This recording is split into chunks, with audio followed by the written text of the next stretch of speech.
O Senhor nos ajude, só com a ajuda dele, né? Pois bem, nós ainda vamos continuar. Eu creio que termina hoje a mensagem Cristo, Mistério de Deus Revelado, não? Nós temos algumas perguntas, algumas observações, coisas que... Aliás, eu estava olhando a ordem da igreja.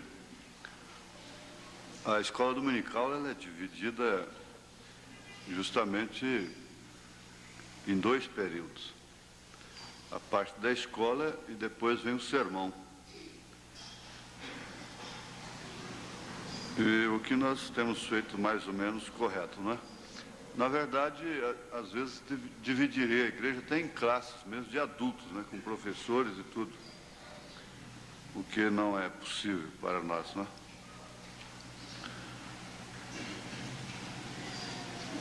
Vamos fazer aqui, deixa eu ver, para pôr em ordem, porque as coisas me chegam por último. Sim, as crianças que chegam, que ficam sentadas lá atrás, eu não sei se isso é um método dos pais, mas às vezes pode ser que alguns pais, mesmo crianças, não saibam que a escola é delas, devem vir para a frente. E às vezes há mães e pais que, por causa do comportamento dos filhos, qualquer coisa assim, faz com questão que eles se assentem lá atrás. Mas aí já deve ser o contrário. Fazer com que eles se assentem aqui na frente e ficarem de olho neles. Olha, você vai se assentar lá e eu estou te vendo. O certo seria isso, porque na verdade tem muita... A irmã Marícia observou e eu estava olhando, é mesmo. Tem muita criancinha que fica lá atrás, enquanto os adultos já estão tomando conta das crianças, as crianças ficando lá para trás, não é? Eu estimularia, sim, contudo, se é uma decisão do pai, da mãe, fique como está, mas a criança não tem esse direito de decidir, não, eu vou ficar aqui atrás. Só se os pais estão querendo, apoiando, não é?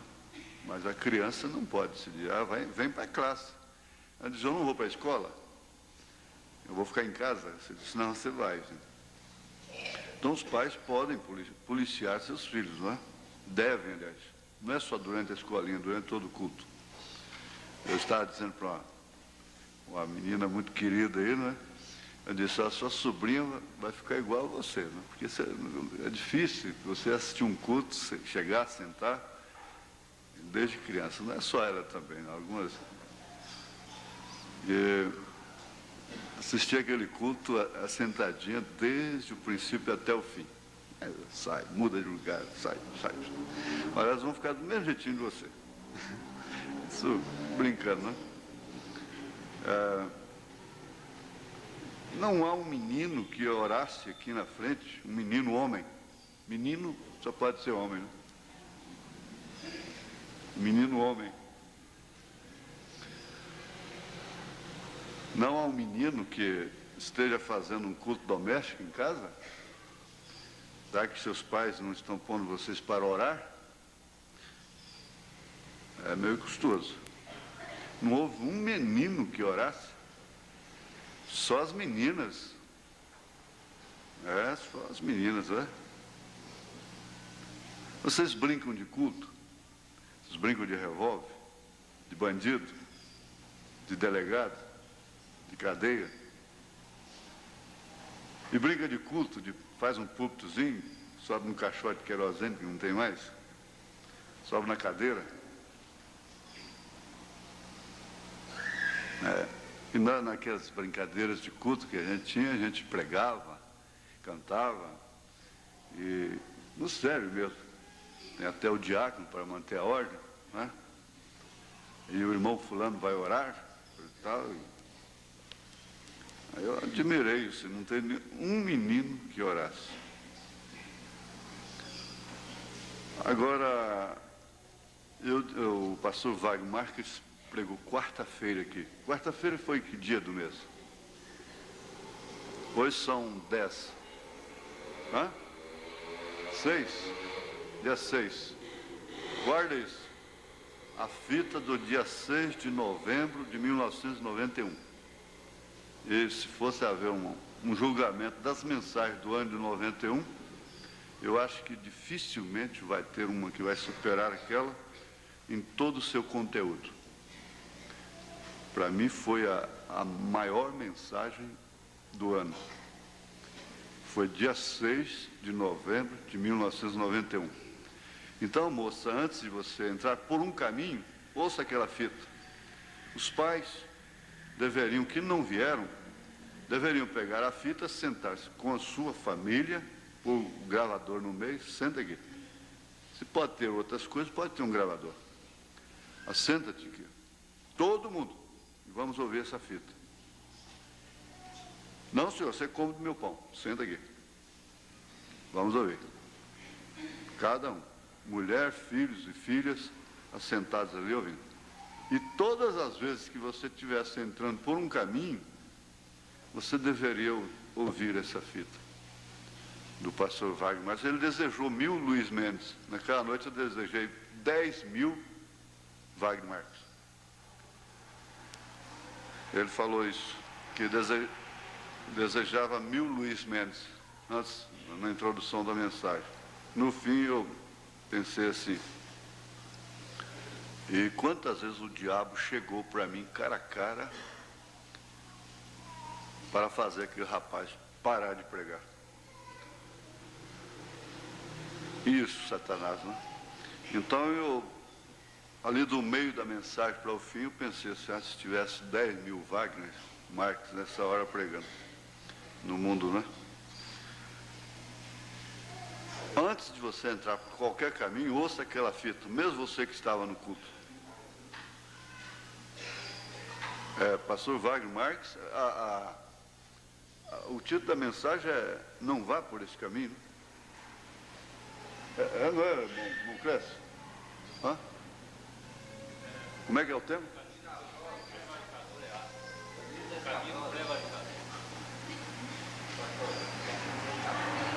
Os caminhos escrabosos. O caminho do pecador é áspero. Mas o tema mesmo, para mim, não vá por este caminho. Eu achei mais adequado e mais fácil de guardar e mais sugestivo. Não vá por este caminho. E quando você estiver entrando por um caminho, ou tomar uma decisão na sua vida, ouça aquela fita primeiro. Eu acho que esse tempo aqui é muito bem aproveitado. Gostaria de saber o que é a marca da besta. Bom, isso aí dá um assunto para muito longo. Em síntese, em outras palavras, marca do poder. A besta quer dizer poder.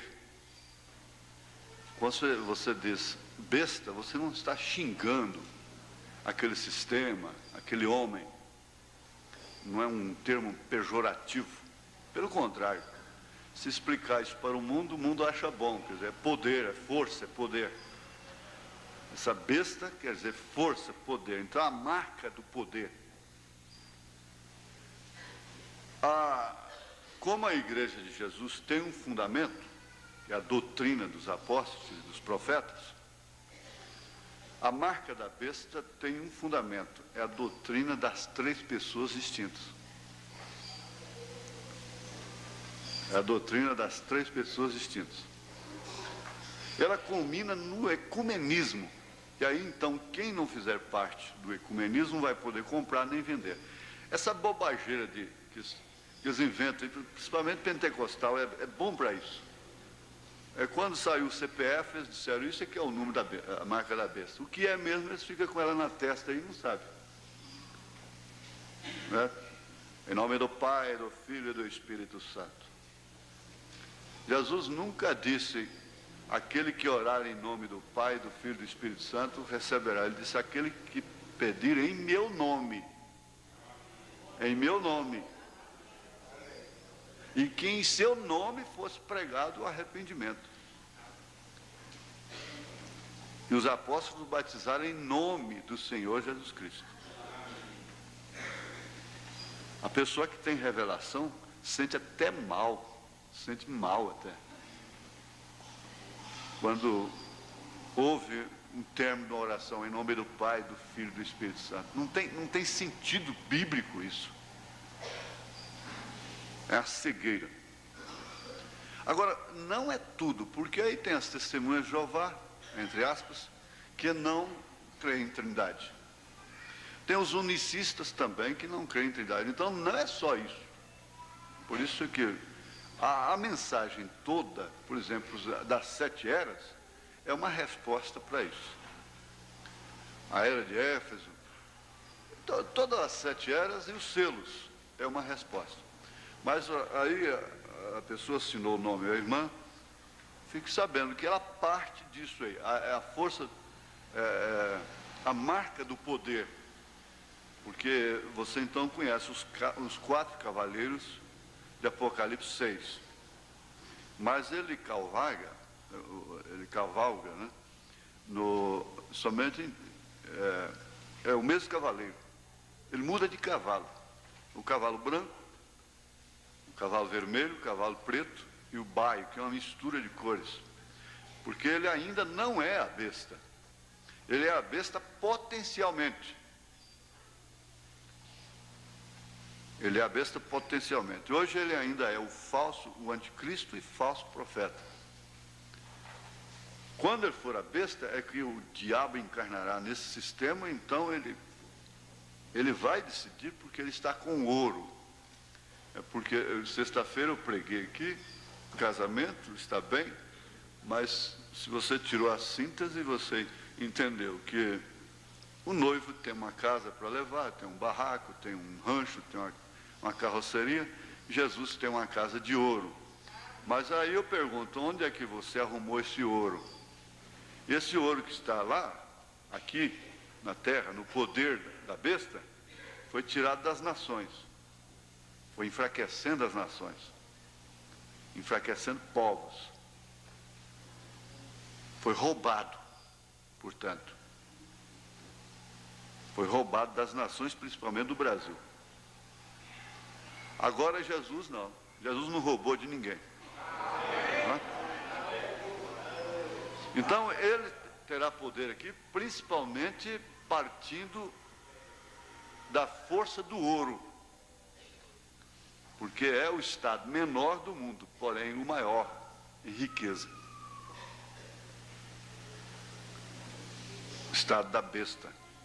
Ele governa, ele tem poder político e religioso. Ele é recebido como chefe de Estado e chefe religioso. Então ele tem poder, ele recebe poder. O poder dele ainda está limitado, mas ele já manda fechar um país aí, no dia da Aparecida, o país tem que fechar. Não importa o quanto prejuízo. Se eu fosse presidente da República, eu ia fazer isso por um bocado de tempo. Todo dia da Aparecida eu ia tirar o prejuízo e construir casa. E botar, não dava o feriado. Mas vocês comemoram dia domingo. As padroeiras das capitais, eu faria a mesma coisa. Vocês não iam tomar esse prejuízo mesmo? Então vamos somar tudo aí na máquina. Ministério da Economia, soma isso aí, vamos construir casas. Mas dentro de pouco tempo não faltava casa para ninguém. Nem para os periquitos. Aí então é que ele montará o cavalo baio, a mistura de cores, o amarelo, e quer dizer morte. Ali sim, ele terá poder total, que as nações vão estender as mãos para ele. O dinheiro do mundo todo está enfraquecendo.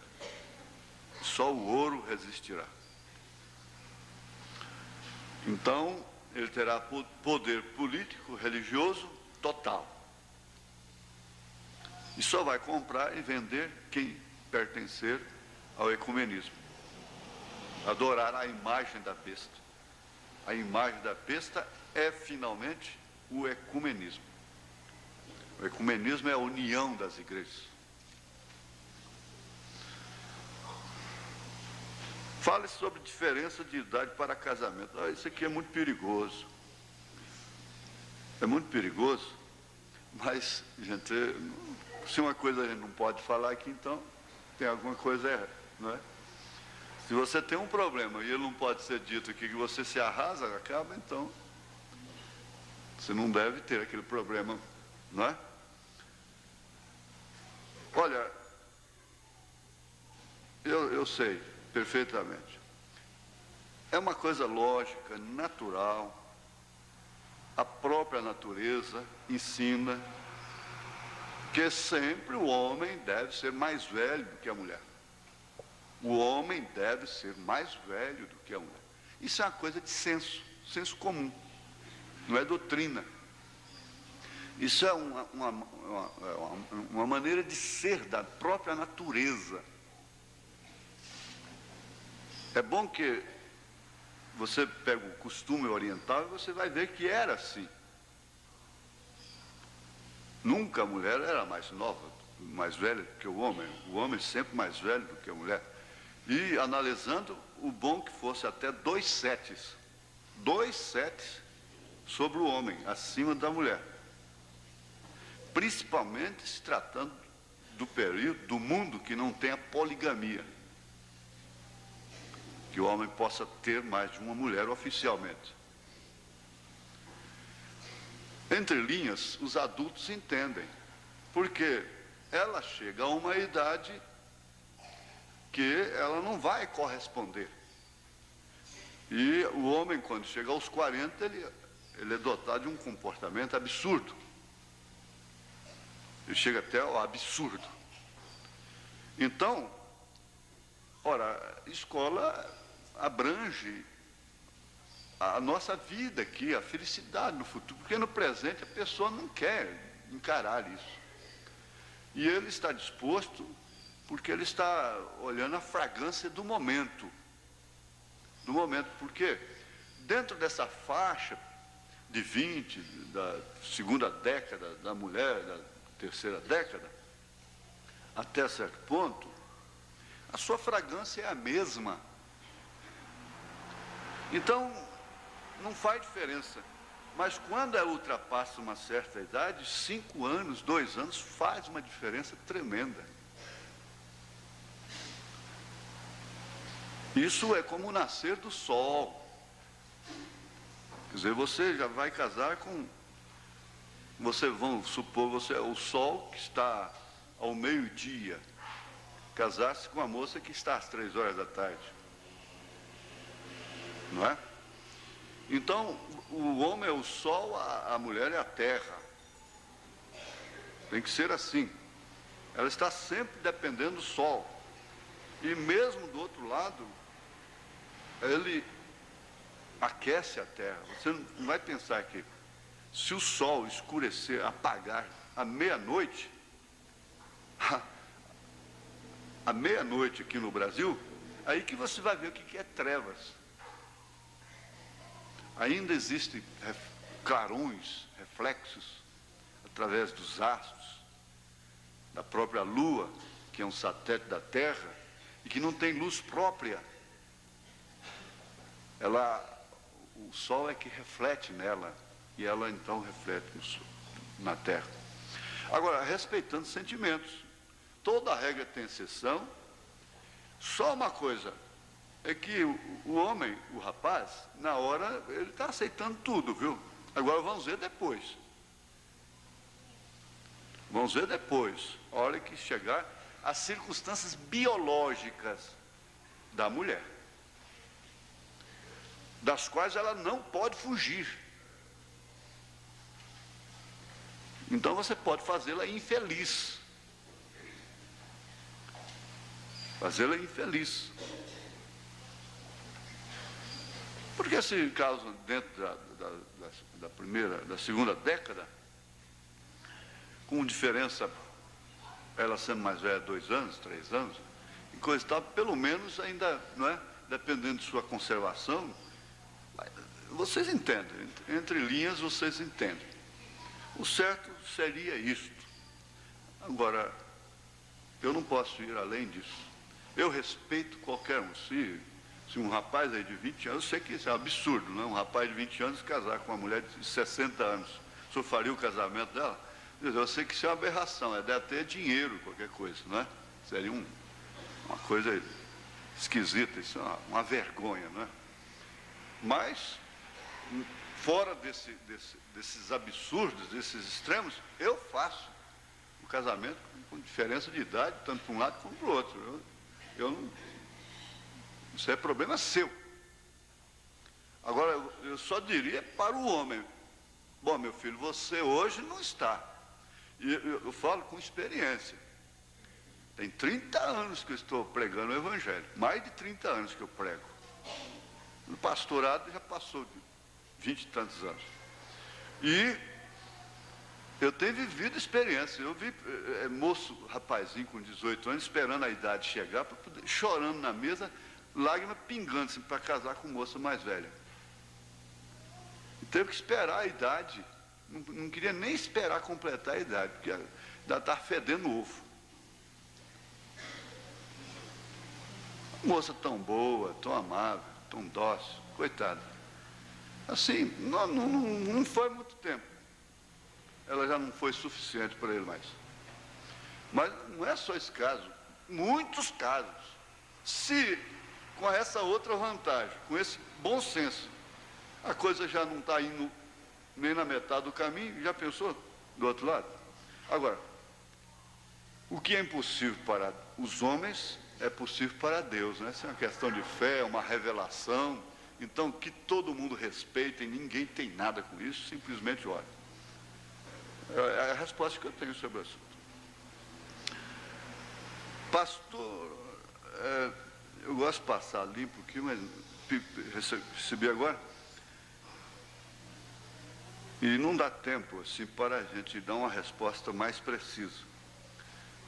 No primeiro selo, parágrafo 128, diz que o nome Jeová não é correto. Mas está escrito na Bíblia. Este nome certo, é certo ou é errado? O irmão assinou o nome dele. Muito bem. Vamos aqui, ligeiramente. É uma boa pergunta. Todas elas foram muito boas.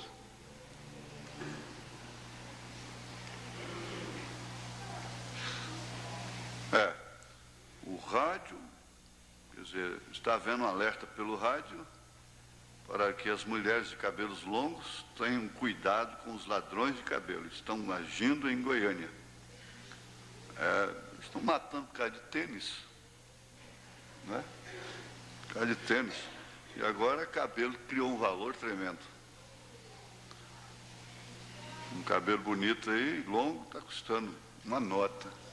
Diz que no ônibus eles, quando a pessoa menos espera, chega do outro lado, já deve. Isso é serviço de Geraldinho, né? Como é que é? Ele não está aí. Porque todo Geraldinho é Peralta. Dos que eu já conheci até hoje, o que é mais ou menos assim, quietinho, é aquele da sorveteria ali. Ele mandou um sorvete ontem aqui pro mutirão, cheio de pimenta, amendoim com casca. Só que eu nem provo sorvete, né? Nem provo. Eu nem estou nessa. Tem gente lá que está. E o pobre coitado não quer perder o sorvete e fazendo careta e vai assim mesmo, né? De vez em quando mascando amendoim com casca. Esse é o melhorzinho que eu conheço.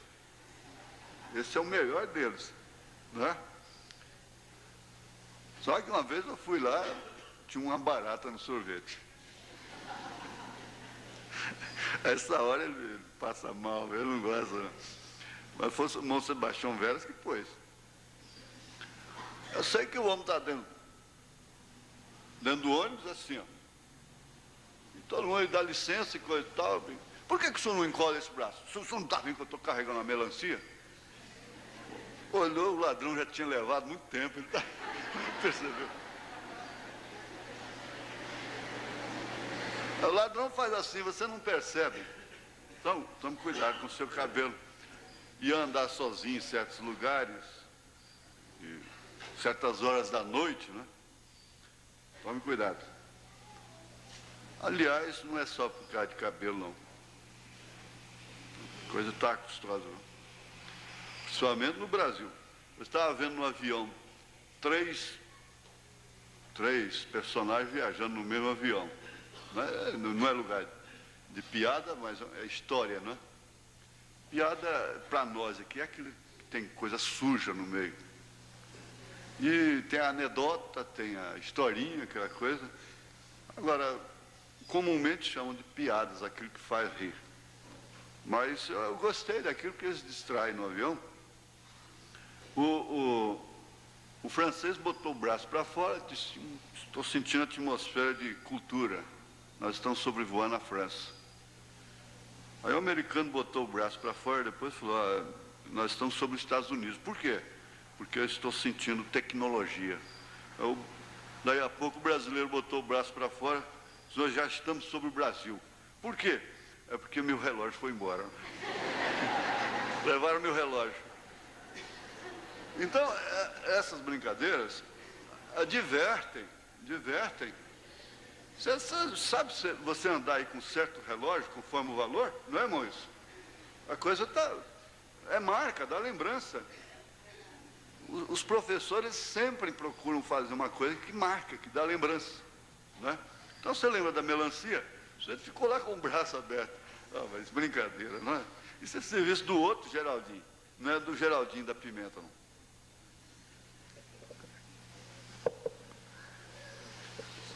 Então, vamos ver aqui. Sabe você que o nome Jeová não é correto? Qualquer um sabe que isso é verdade.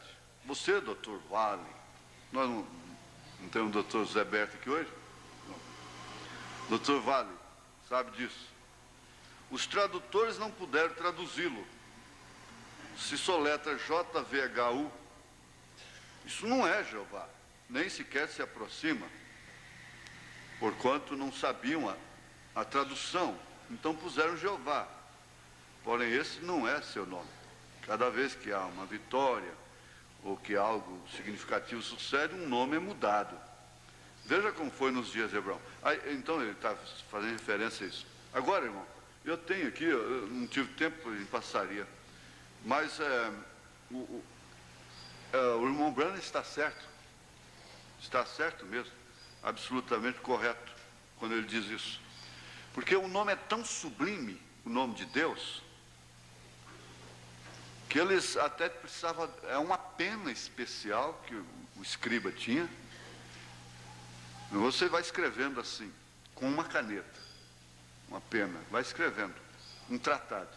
Mas quando você tinha que fazer menção do nome de Deus, tinha que trocar de pena, pegar aquela pena que era só para aquilo, só para escrever o nome dele, não podia escrever outra coisa.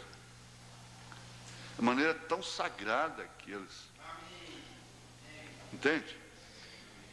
Então aquilo não podia ser pronunciado. Eu passei as vistas aqui, depressa, e disse Donai. Trata-se também de uma forma plural que designa Deus por ser pleno de vida e poder, né? Significa Senhor,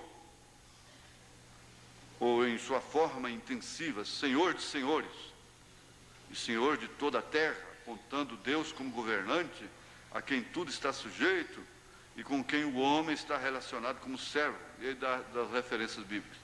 Era a forma favorita do nome divino pelos escritores judeus posteriores, os quais usavam-na para substituir o nome sagrado YHWH,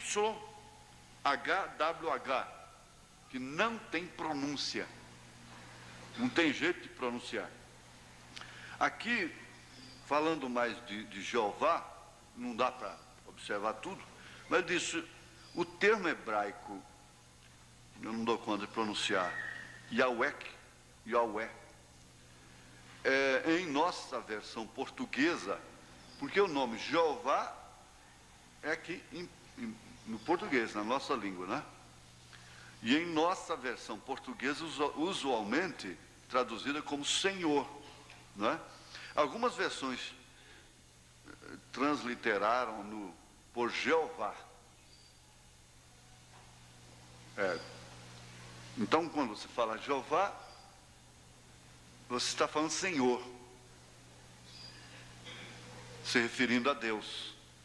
Porque o Jeová do Velho Testamento é o Senhor Jesus Cristo do Novo. Ou o Senhor Jesus Cristo do Novo Testamento é o Jeová do Velho Testamento. Aí quantas vezes você vê, quando Saulo de Tarso caiu lá no caminho de Damasco, ele era fariseu dos fariseus. Ele não disse, quem és tu, Jeová? Ele disse, quem és tu, Senhor? Essa que foi traduzida, a melhor forma que pôde ser traduzida. A melhor forma que eles puderam fazer, da maneira mais divina, mais sagrada, para traduzir esse nome. Agora, é certo que como você vai conhecer o seu outro nome, você vai conhecer também o nome dele lá, porque aqui todo mundo pode falar Jesus, mas aquele nome lá só vai falar a sua esposa. Não é? Então, este último nome se originou como segue. O texto original hebraico não contava com letras vogais. Com o tempo, o tetragramaton, YHWH, foi considerado por demais sagrado para ser pronunciado.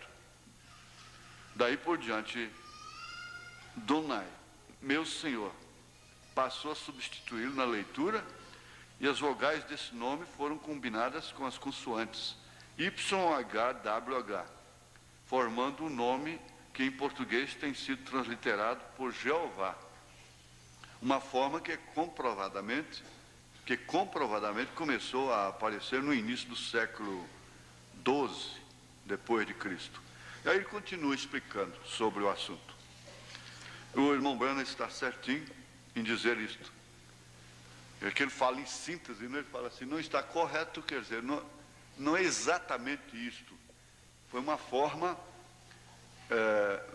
mais santa, mais respeitosa de tratar, de falar o nome de Deus. Então eles falam Jeová, mas não é que esse seja realmente o seu nome. Você o saberá. Amém? Eu acho que mais do que isso eu não dou conta não. Só se continuasse lendo aí, e o nosso tempo não dá, não é? Vamos ver mais uma vez Colossenses, capítulo 1.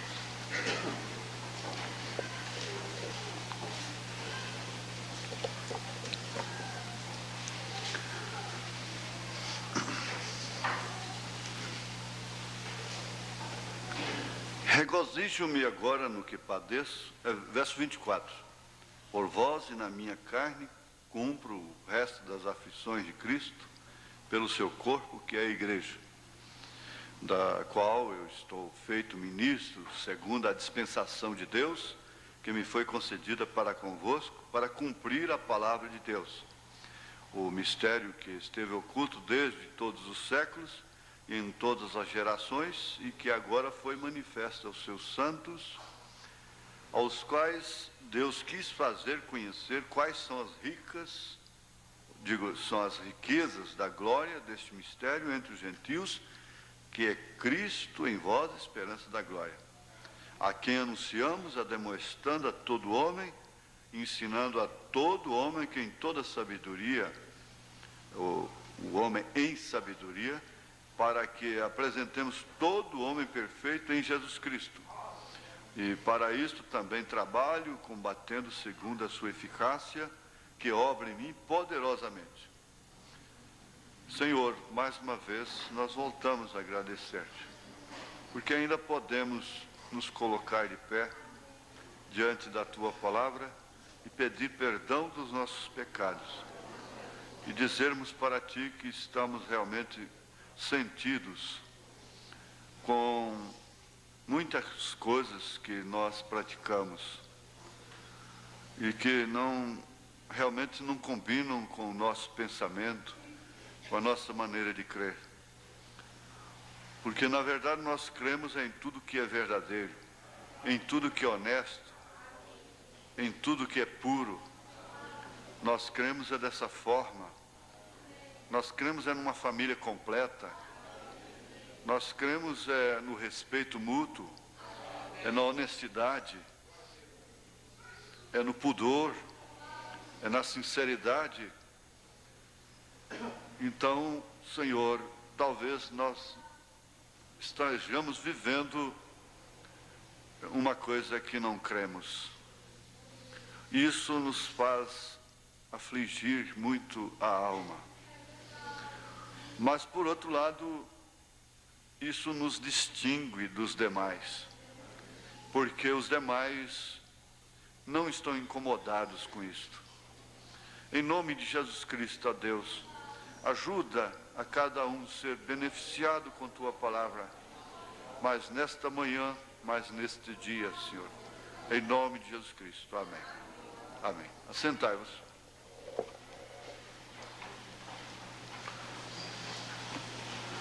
Pois bem, eu achei muito proveitoso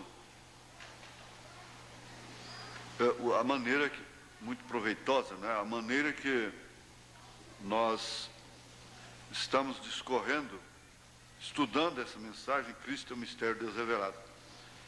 Isso não dispensa a leitura da mensagem e ficar a fita gravada. Mas como nós já tínhamos entregue esta mensagem, então nós resolvemos fazer dessa forma. A última lição foi que a noiva não cairá. Aí começou no parágrafo 184 esse assunto. Mas vai além. Ela não cairá e não é propriamente pelo seu bom comportamento. Ora, é claro, perfeitamente claro, que o irmão Branham elogiou o comportamento da mocidade, dos pastores, das irmãs que se hospedavam, que iam comer em determinado lugar e depois o dono daquele restaurante veio agradecer ao irmão Branham e elogiar o comportamento do povo da igreja dele. Então você sabe, você sai por aí numa viagem e hospeda em grupo, a tendência é ceder em brincadeira. Eu fico olhando as moças, quando elas estão em grupo, elas se excedem em brincadeiras, o que muito as expõe. As moças ficam muito expostas quando elas saem na rua, num restaurante, em hotéis, brincando assim diante dos incrédulos, não é? Brincadeiras assim, rindo demais e aquela coiseira toda. Então, no hotel, por exemplo, tem a hora. 22 horas tem que haver silêncio. E às vezes já houve caso do dono do hotel reclamar em encontro aqui, dizer, desse jeito eu não posso receber vocês mais, porque eu tenho hóspedes aqui que são fregueses, são viajantes, e chegam cansados e querem dormir e vocês não deixam. Então essas coisas a gente aprende em casa, né? Educação de berço. Mas a igreja é um berço. Você se assenta num restaurante, está certo que você forma a atmosfera da mesa, tudo bem, você não tem brincadeiras com garçom, etc. Sabe, o homem, sem você brincar, ele já atreve, quanto mais você brincando. Um homem, na hora de negócios, de balcão e coisas assim, Você entende isso. É um senso que você tem da sua ordem, conduta de vida. Então forma aquela atmosfera ali entre si, sorriam, brincam, contam uma coisa e comem uma coisa que não gostou, faz isso, faz aquilo, tudo bem. Mas na hora de sair, devem sair comportados. Não deve sair dando gargalhadas e rindo. Ali os clientes estão vendo, os garçons mesmo. Então, ali então você sai de uma maneira comportada. Você entende que há o recinto que mais é seu. Você está mais velado, mais velada. Ele é mais... não te expõe. Você vai se assentar em grupo, numa mesa, e ficar todo mundo sério. Conversa, né? Sorria. Às vezes canta, às vezes um faz o discurso, não é? Outros batem palmas, tudo bem. Mas na hora de sair, não. Aí já sai todo mundo dentro de uma postura, não é?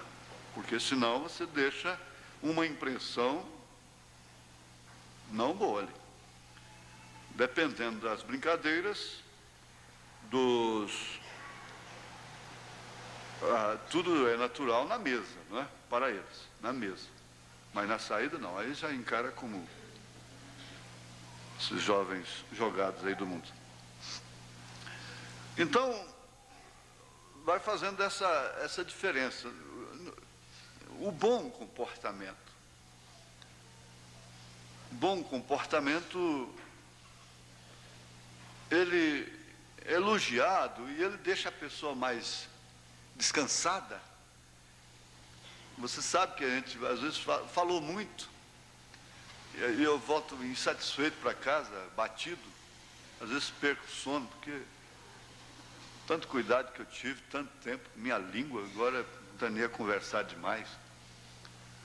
E faz assim. Então você faz uma autocrítica sem dar lugar a complexo de inferioridade, aquela coisa de entrar num casco, sair de um extremo, cair no outro, bobageira, essas coisas assim. Não. Tudo tem o seu centro. Mas você faz a sua autocrítica, não é? Você, olha, eu falei coisas que eu não devia ter falado, e fica chateado. Quantas vezes o pregador, eu tenho ido insatisfeito com a mensagem, com a pregação, por causa às vezes de uma frase, por causa às vezes de uma palavra, a gente fica chateado, fica aborrecido, às vezes até chora depois, não é? Sofre muito quem ensina, sofre muito quem prega, sofre muito. Então, tá bem, vamos ter, o bom comportamento não está fechado dentro de um casco de tartaruga, bem entendido.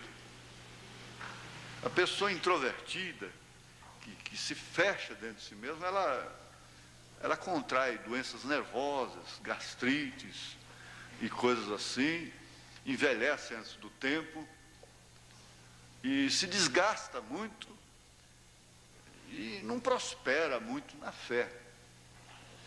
Você pode adquirir um semblante espontâneo, uma vida espontânea, alegre, feliz, demonstrar, derramar felicidade, provocar atmosfera de alegria, sem, contudo, se desgastar, não é? Vocês entendem como que é. E que seria esse... Porque o profeta diz aqui, no 187, ela não pode basear-se em um bom comportamento. É claro, levando para o setor espiritual, ele já disse tudo. Ele já disse tudo. A noiva não cairá, não é porque ela tem um bom comportamento. Vamos todos olhar para ali, primeiro, depois, aí nós continuamos. Quem mais quer olhar? Pode olhar. Depois a gente continua. Isso. Então, vamos ver aqui. No fator espiritual, existem espíritos religiosos que, sem dúvida alguma, a base, o fundamento deles para a salvação é bom comportamento.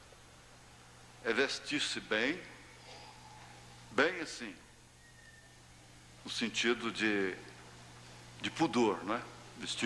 Vestidos compridos, o que está bem, tudo certo. Agora, eles baseiam estritamente no exterior. É um instrumento básico do fariseu. Porque, na verdade, o fariseu estava certo. Ele não tinha. Vocês precisam guardar isso. Os fariseus, os sacerdotes, os sumos sacerdotes, não aspiravam o céu. Eu quero pregar sobre isso. Eles não aspiravam o céu. Eles aspiravam um cumprimento da lei. Eles primavam pelo cumprimento da lei. Porque, na verdade, eles tinham medo. Eles temiam. E por isso eles tinham que ter vida ou vidas, não é? Intangíveis, irrepreensíveis, intocáveis. Porque eles tinham que executar. Então eles eram policiais da lei. Eles estavam sempre vigiando para apedrejar, para matar, para executar. O caso de Maria Madalena mostrou isso. Aí então Jesus chegou e mostrou que não era o bom comportamento deles, o bom comportamento social deles, que os isentava de pecado. Jesus chegou e disse: aquele que estiver sem pecado, atire a primeira pedra. Pronto. Foi o suficiente para esclarecer o assunto.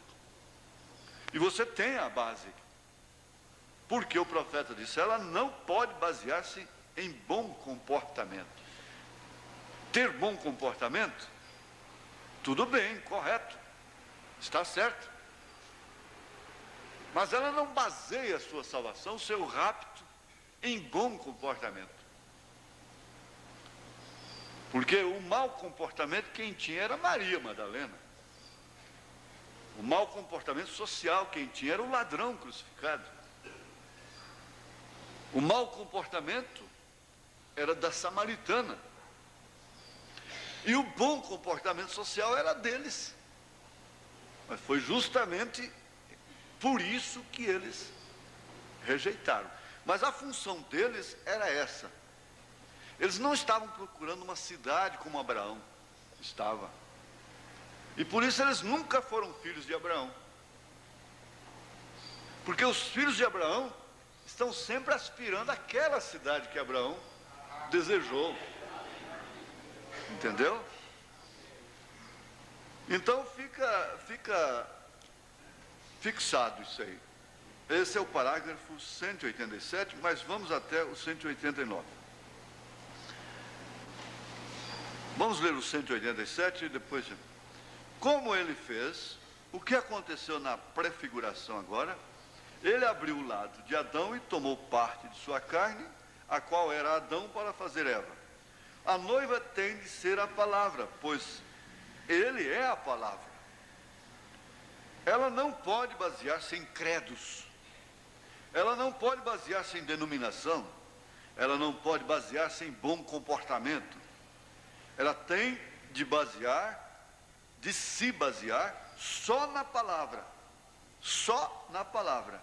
Porque ela é parte dela. Ela foi tirada de Cristo. Estão vendo? E para estar seguro disto, e de todo o rapto agora, Lutero foi uma parte, Wesley foi uma parte, os profetas foram uma parte. Se eles são, não são uma parte.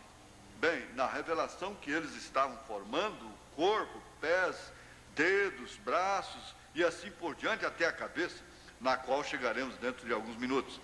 Veja, isso faz o rapto inteiro. É o corpo da palavra, o qual é Cristo, amém. Fora disso está perdido.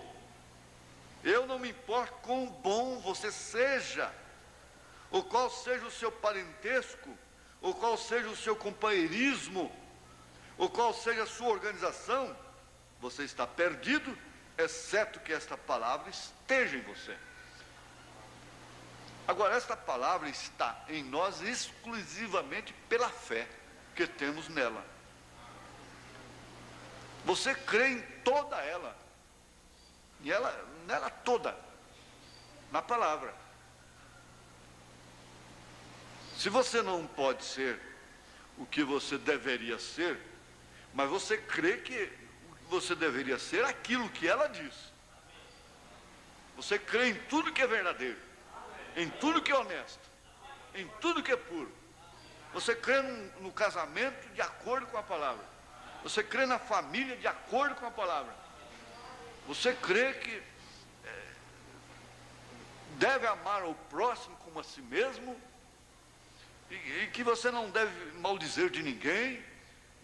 Você crê em tudo que é correto, em tudo que é verdadeiro, porque isso é a palavra. Eu creio na cura do câncer, muito embora eu não dou conta de realizar a cura de câncer. Eu creio que o paralítico pode andar, isso é a palavra, muito embora eu não possa fazer um paralítico andar. Eu creio na ressurreição do morto, muito embora eu não ressuscite o morto. Então, esse é o penhor da segunda vinda de Cristo. É o que realmente caracteriza o cristão, é a sua fé. Agora, é claro, é sua maneira de viver, conforme Tiago afirma.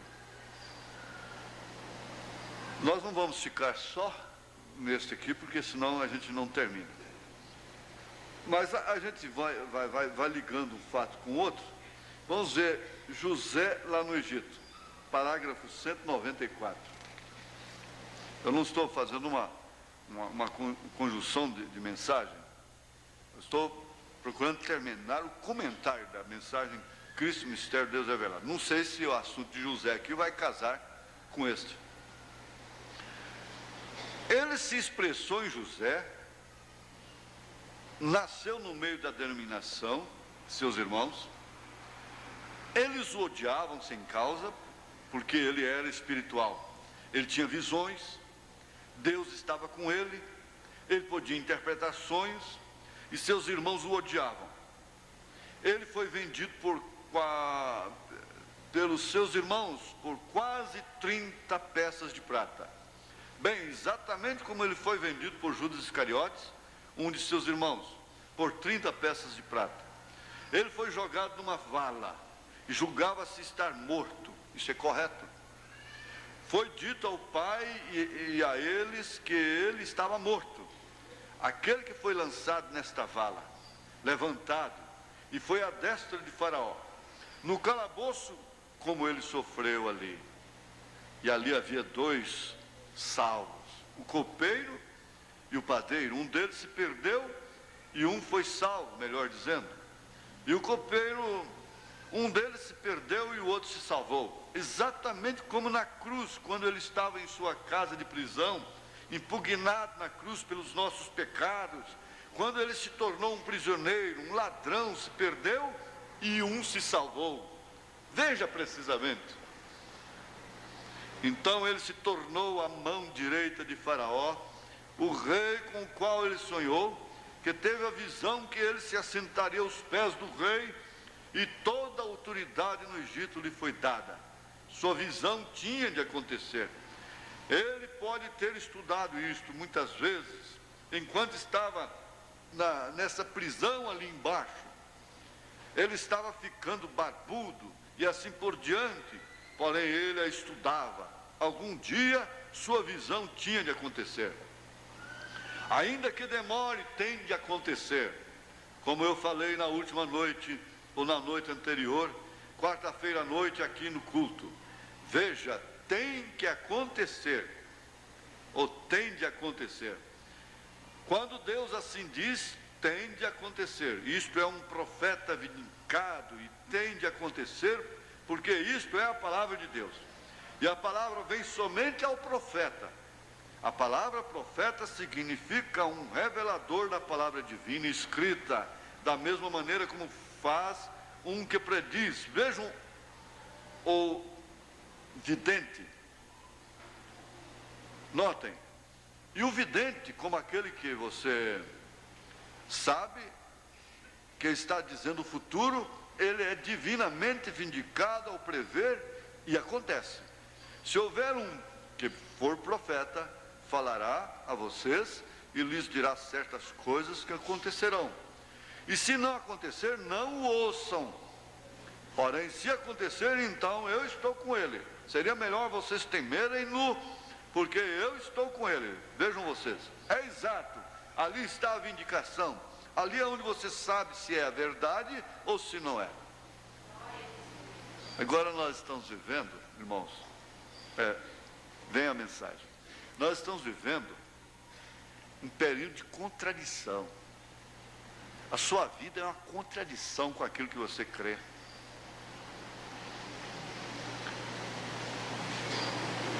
Nós estamos vivendo um período de contradição no mundo todo. Os pastores, ao pé da letra, ninguém pode ser pastor mais. Ao pé da letra, ninguém pode ser diácono mais. Ao pé da letra, quem é senhor de sua casa? E assim você vai analisando os fatores gerais da vida, todos eles, até chegar nas profecias do irmão Branham. E agora parece que a noiva está sofrendo um grande desafio. Aí você tem que lembrar de Maria, porque o profeta para a noiva é como aquele anjo que veio para Maria e disse: o Espírito Santo te cobrirá, e você conceberá e dará à luz um filho. E deu a profecia para ela, e se foi, ele não voltou mais não. Ele não teve que retornar para ela. Ele não teve que cruzar o caminho dela de novo. Ele foi embora e não voltou mais. Só que ela guardou no coração.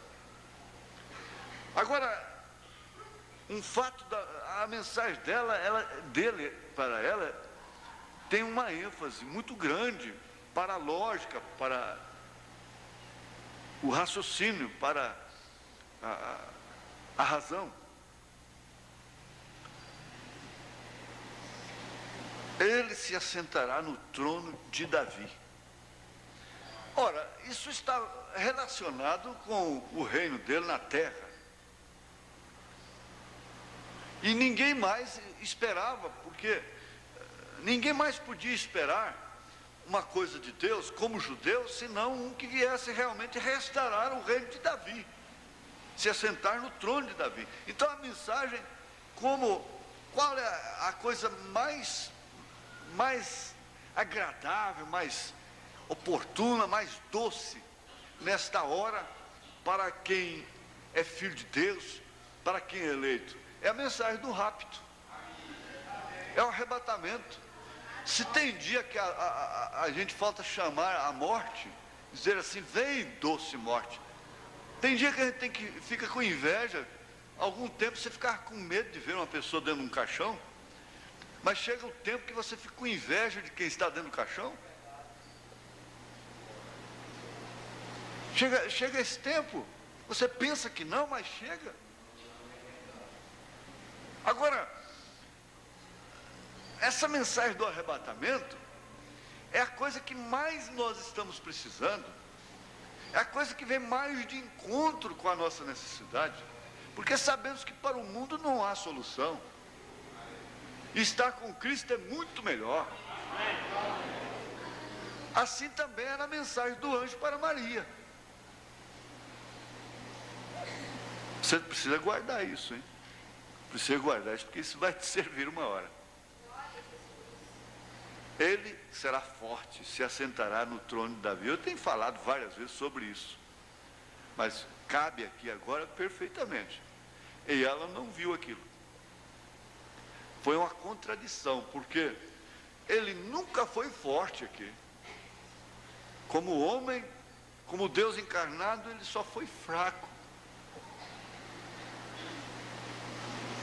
Ela não assistiu nenhum cumprimento da mensagem do anjo. Por quê? Ela não viu seu filho subir no trono de Davi. Antes, porém, ela assistiu ele sendo levantado no madeiro, cuspido, no Calvário. Você vê, outro dia suspenderam aí o Brasil todo e saiu para o mundo todo um jogador de futebol de nome aí, parece que até da seleção brasileira, cuspiu no rosto de um juiz. E aquele juiz foi promovido com a cuspida para ser juiz da FIFA internacional por causa do comportamento que ele teve, o controle. Ele não revidou, ele agiu exclusivamente pela súmula, pela lei. Mas escuta aqui, se um pecador cospe no rosto de outro pecador, merece uma sentença? E quem cuspiu no rosto de Jesus Cristo? Cuspir. Agora Maria assistindo tudo aquilo. E sabe de uma coisa? Ela não fracassou. Ela não fracassou na sua fé. Prova tanto que ela viu seu filho ser sepultado. Ele foi sepultado, derrotado, morreu lá, perdeu, ficou só o couro e o osso. Foi sepultado, ficou a coisa mais feia, mais horrorosa. E daí ela estava lá no cenáculo esperando a promessa dele. A razão te diria, sabe o quê? Olha, se eu criei na primeira promessa, não deu nada, por que eu vou para a segunda? A promessa veio que seria forte. Eu entreguei minha vida, me dispus, cumpre em mim segundo a tua palavra. E há pessoas que ficam revoltadas com Deus depois. Perdi meu tempo, perdi minha mocidade, lá naquela igreja. E há pessoas que ficam revoltadas com o profeta depois, quando cai, e começam a lamentar o tempo perdido. Mas ela não. E eu vou falar para vocês, para os estudiosos, curiosos, inimigos, a mensagem do irmão Branham é uma contradição. O profeta está em contradição, porque o comunismo acabou.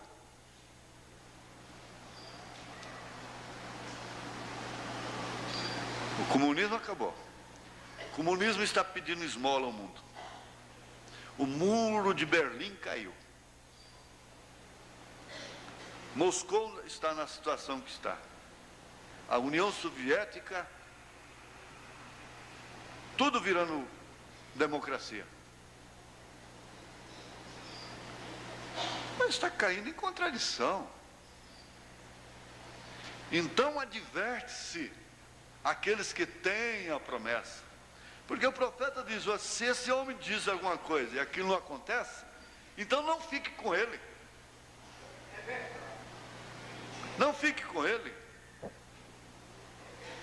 O que diria Maria na hora que eles estavam batendo em Jesus e um repórter chegasse ali? Maria, o que diz você sobre aquilo que você disse que o anjo falou para você? O que será que ela responderia? O que você vai responder para você mesmo na hora da contradição?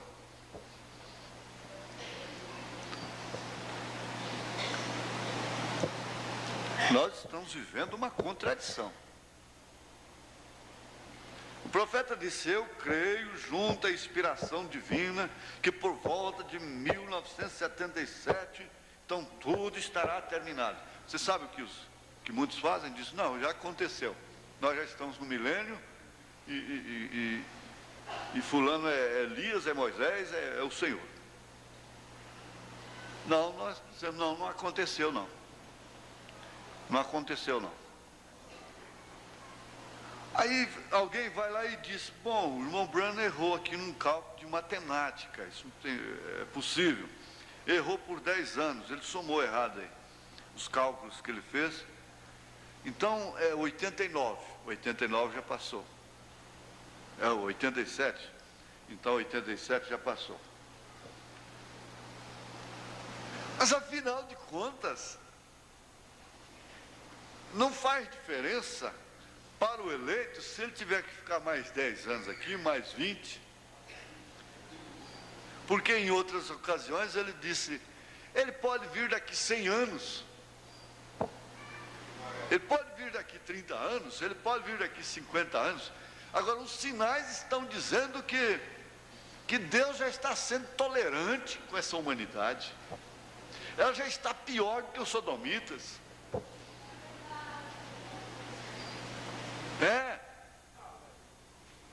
Então é uma contradição que Maria viveu sem se abalar. Porque eu diria, que diferença faz se eu morro antes do rapto, o rapto não vem? Eu morro com aquela fé. Você quer saber uma coisa? Você morre com a fé que Jesus Cristo cura. Você está morrendo e não tem doença que possa abalar sua fé. Ora, você crê ou não crê que Jesus Cristo cura? Ele pode não querer te levantar daquela cama ali. Isso é mistério, é dele.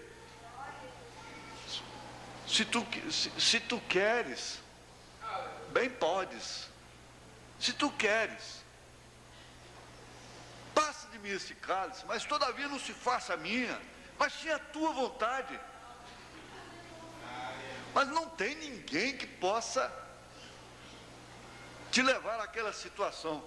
Ah, Jesus Cristo não cura. Não existe cura divina. Não. Ninguém tira isso do seu coração. Ninguém. O profeta disse, ainda que eu orasse por 500 pessoas e todas elas morressem, no outro dia eu estaria pregando cura divina. É assim que é a fé. Ainda que eu não dê conta de viver isso, mas amanhã eu estou aqui. Eu estou crendo nesse arrebatamento. Você não tem maneira de não crer, porque todos os jeitos que você analisa a vida, só há uma solução, é subir. O mundo não está pensando assim. O mundo está forçando a situação para consertos.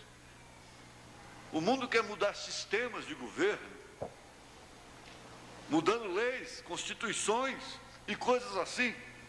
Eles não sabem que a única solução é o rei,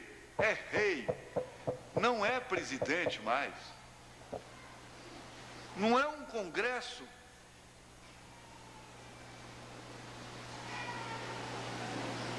não, é um rei, e esse rei se chama Senhor Jesus Cristo. Então que diferença faz? Que diferença faz? Se ele não vem em 77, se ele não vem em 87, se ele não vem em 97, se ele não vem em 2007, tem uma coisa, se ele não vem, eu vou. Você tem que pensar assim, vai chegar a hora de você dizer, bom, você não vem, eu vou. A irmã Inês disse para ele, você não vem, eu vou. A mãe do irmão Contran, irmã Cecília, disse, o senhor não veio enquanto eu estava aqui, então eu vou te encontrar. A minha irmã Vicença, ele não chegou ainda, eu vou. Eu vou ao encontro dele. Não faz diferença. Você então não, porque disse, bom, mas eu não vou precisar disso. Precisa sim. Você precisa disso. Eu gosto muito de guardar certas coisas, porque certas horas servem. E sempre eu lembro até da mensagem do Ferrinho. Você lembra do Ferrinho? Quem que lembra do Ferrinho? Ninguém lembra do Ferrinho, então eu vou contar de novo. O ferreiro tinha lá um monte de ferrinho.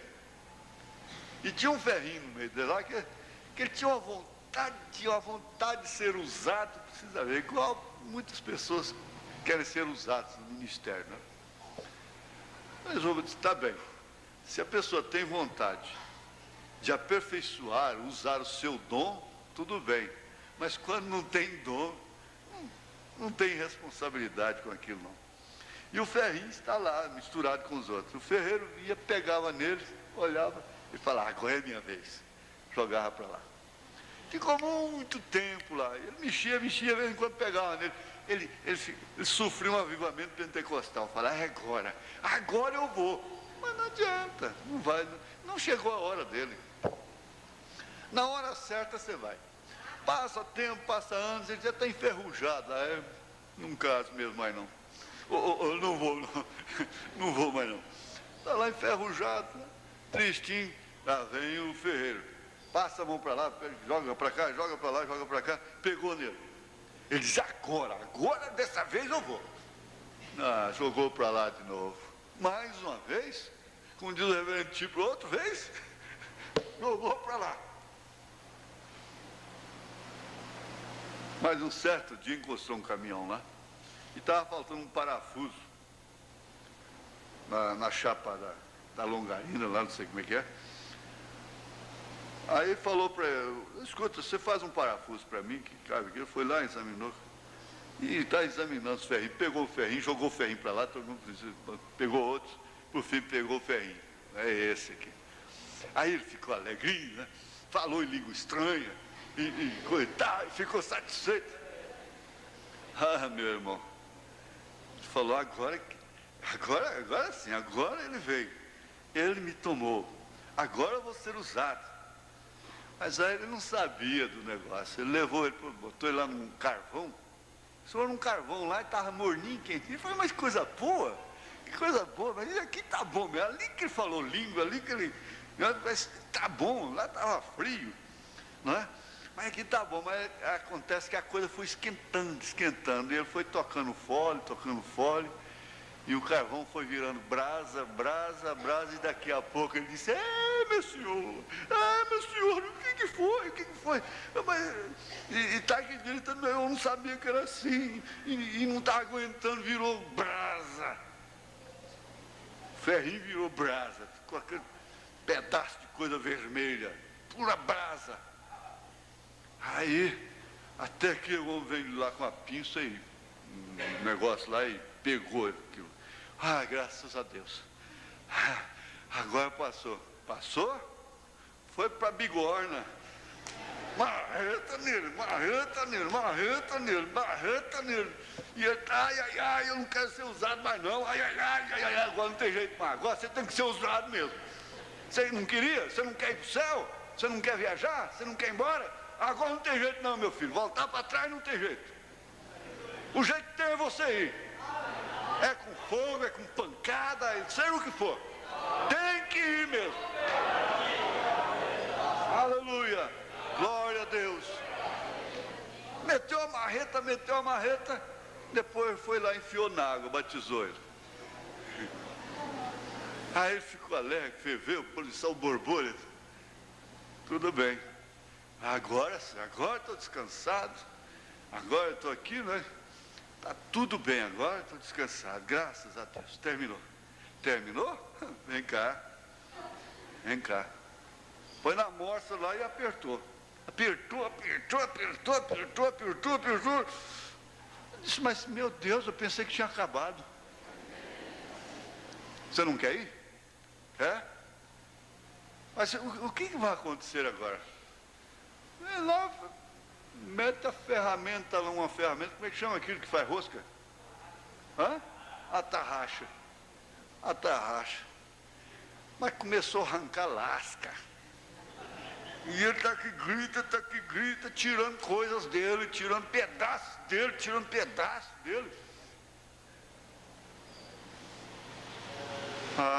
Meu Deus. Aí A hora que terminou de fazer a rosca, o Tolete diz, agora está tudo bem, agora está certo. Graças a Deus, passei por tudo. Aí o ferreiro veio de lá, foi lá, experimentou, diz, tem que serrar um pedaço. Tem que tirar um pedaço. Aí lá, põe lá e mete a cegueta, e corta um pedaço. Aí acerta a rosca de novo, sofrendo tudo isso. Foi lá, disse, agora aqui tá bom. Aí veio o casamento. Pôs a porca nele e vai apertar. Apertou para não sair mais nunca. Não ter divórcio mesmo, né? Apertou.